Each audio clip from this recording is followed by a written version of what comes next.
तो नमस्कार दोस्तों, स्वागत है आपका मेरे YouTube चैनल मेवाड़ क्लासेज पर।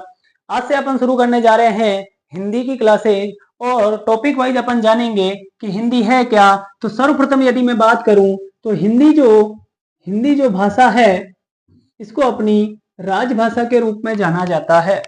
ठीक है, सर्वप्रथम अगर मैं बात करूं कि हिंदी आई कहां से, तो हिंदी जो शब्द है ये फारसी भाषा से लिया गया है। फारसी भाषा में एक शब्द था जिसका नाम क्या है, हिंद शब्द। कौन सा शब्द था, हिंद शब्द।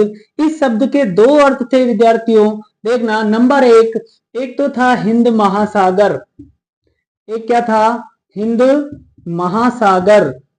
ठीक है। नंबर दो की यदि मैं बात करूं तो वो है हिंद देश के निवासी। हिंद देश के निवासी। ठीक है, चलो चर्चा करते हैं और आगे बढ़ते हुए कि इसमें हिंद में ई प्रत्यय जोड़ने पर कि सर हिंदी कैसे बना। तो हिंद जो शब्द था इसमें ई प्रत्यय जोड़ा और शब्द बन गया क्या, हिंदी। अब इस हिंदी को अपन कहते हैं अपनी क्या, राजभाषा। तो हिंदी अपनी क्या है, राजभाषा है। अब मैं चर्चा करना चाहूंगा कि राजभाषा कहते किसे हैं, और राजभाषा का ये दर्जा जो था ये दिया गया था 14 सितंबर 1949 को। हिंदी को राजभाषा का दर्जा कब प्राप्त हुआ, 14 सितंबर 1949 को राजभाषा के रूप में जाना गया। और प्रतिवर्ष अपन 14 सितंबर को हिंदी दिवस के रूप में मनाते हैं। अगर पूछ ले कि हिंदी दिवस कब मनाया जाता है, तो 14 सितंबर को प्रतिवर्ष हिंदी दिवस मनाया जाता है।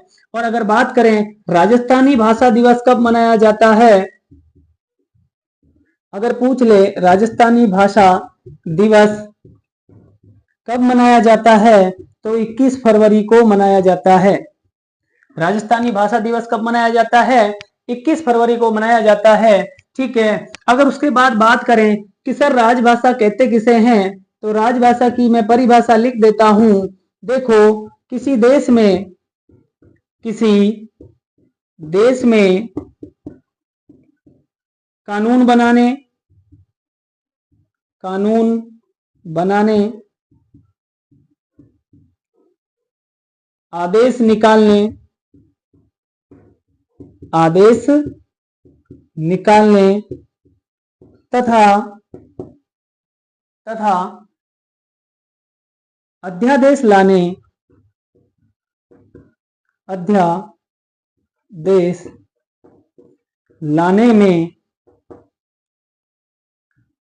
में जिस भाषा का प्रयोग किया जाता है,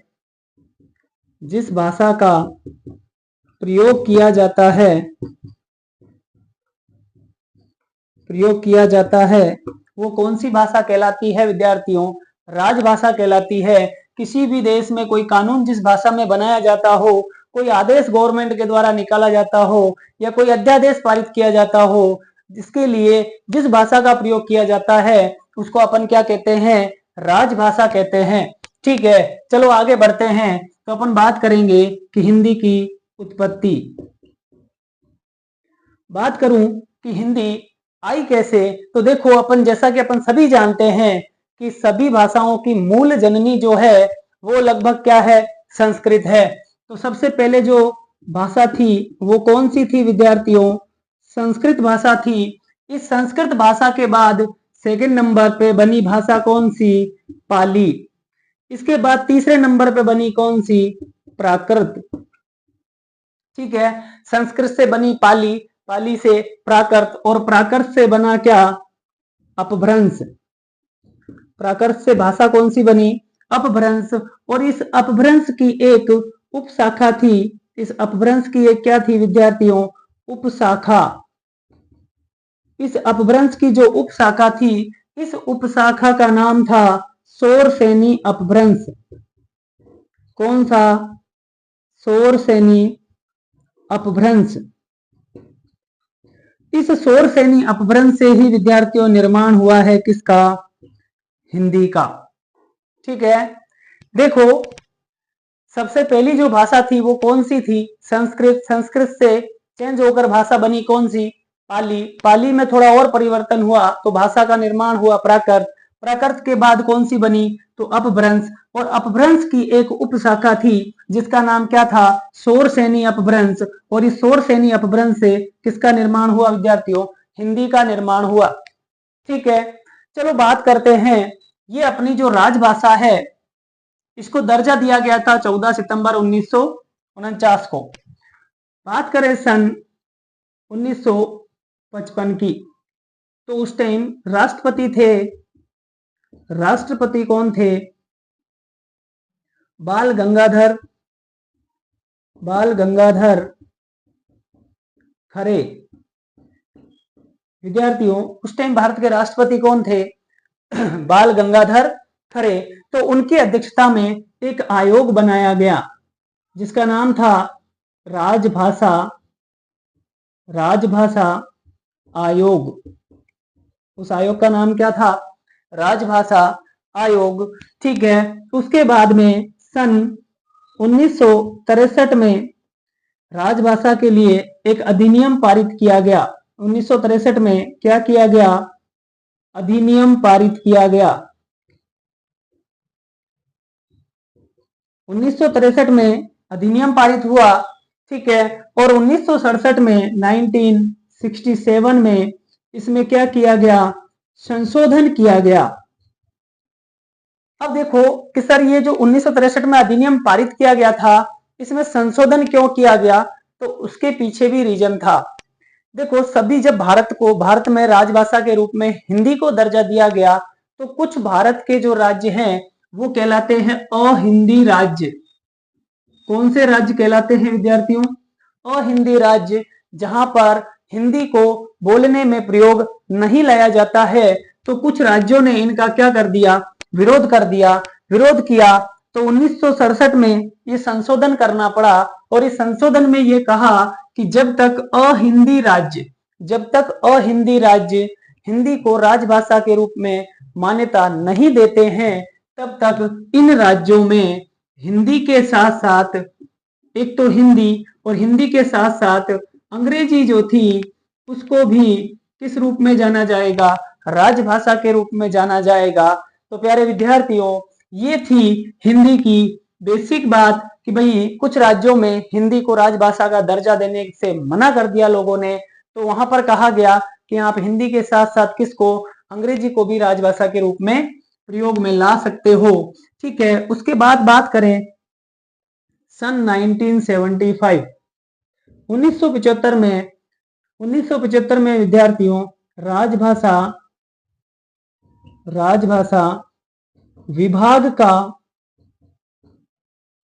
विभाग का गठन हुआ। तो अब अपन बात करते हैं कि सबसे पहले हिंदी आई कहां से? तो हिंदी जो शब्द है वो फारसी भाषा के हिंद शब्द से लिया गया है जिसके दो अर्थ बताए गए हैं। नंबर 1 हिंद महासागर और नंबर 2 हिंद देश के निवासी। इसमें ए प्रत्यय जोड़ने पर क्या बना? हिंदी बना। और हिंदी को अपनी राजभाषा के रूप में जानते हैं।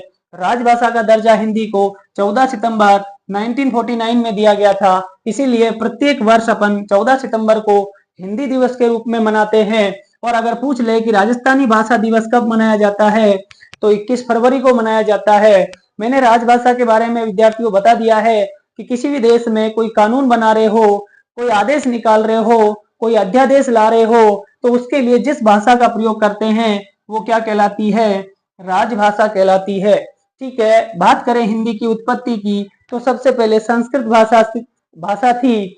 संस्कृत से बनी क्या?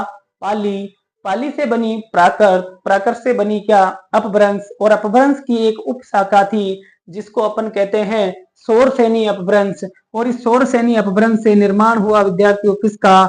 हिंदी का। किसका निर्माण हुआ? हिंदी का। ठीक है, उसके बाद 1955 में बाल गंगाधर खरे जो भारत के उस टाइम तत्कालीन राष्ट्रपति थे उनकी अध्यक्षता में एक आयोग का गठन किया गया जिसको कहा गया क्या? राजभाषा आयोग। उसके बाद में 1963 में एक अधिनियम पारित किया गया। जिसको अधिनियम पारित किया गया तो लोगों ने कुछ विरोध किया तो 1967 में इस अधिनियम में कुछ संशोधन करना पड़ा और कहा कि जो अहिंदी राज्य है उनमें हिंदी के साथ साथ अंग्रेजी भी राजभाषा के रूप में बनी रहेगी। ठीक है, 1975 में भारत में राजभाषा विभाग का क्या कर दिया गया, गठन कर दिया गया। यहां तक की बात क्लियर। ठीक है, अगर बात करें कि हिंदी की जो लिपि है विद्यार्थियों, हिंदी की जो लिपि है ना, लिपि की यदि मैं बात करूं तो हिंदी की लिपि है देवनागरी लिपि।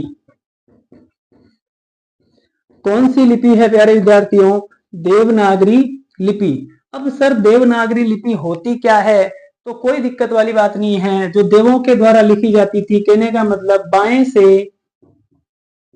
से दाईं ओर, बाएं से दाईं ओर जिस लिपि में लिखा जाता है उसको अपन क्या कहते हैं, देवनागरी लिपि कहते हैं। तो हिंदी में देखना अपन बाएं से लिखना शुरू करते हैं और दाईं ओर खत्म करते हैं, इसी कारण इसकी लिपि को कौन सी लिपि माना जाता है, देवनागरी लिपि माना जाता है। बात करें जैसे उर्दू की, तो उर्दू जो भाषा है इसकी लिपि है विद्यार्थियों फारसी, और इसमें दाएं से बाईं ओर लिखा जाता है, दाएं से बाईं ओर लिखा जाता है। इधर से शुरू करते हैं और बाईं ओर खत्म करते हैं, इसको कहते हैं अपन कौन सी, फारसी लिपि। ठीक है, ऐसे ही आपको पता होगा कि अंग्रेजी जो भाषा है, अंग्रेजी भाषा की लिपि है वो कौन सी है, तो रोमन। अंग्रेजी की लिपि कौन सी है विद्यार्थियों, रोमन। ठीक है, अगर मैं बात करूं हिंदी का स्वरूप, हिंदी का स्वरूप, तो देखो हिंदी के दो ही स्वरूप हो सकते हैं, एक तो मौखिक हो सकता है और एक लिखित। तो प्यारे विद्यार्थियों हिंदी का स्वरूप कितना है, दो प्रकार के हो सकता है, मौखिक और लिखित। या तो आप हिंदी को बोल सकते हो या आप हिंदी को लिख सकते हो। तो ये थी हिंदी के बारे में बेसिक जानकारी। मिलते हैं अगली क्लास में कुछ नए टॉपिक के साथ।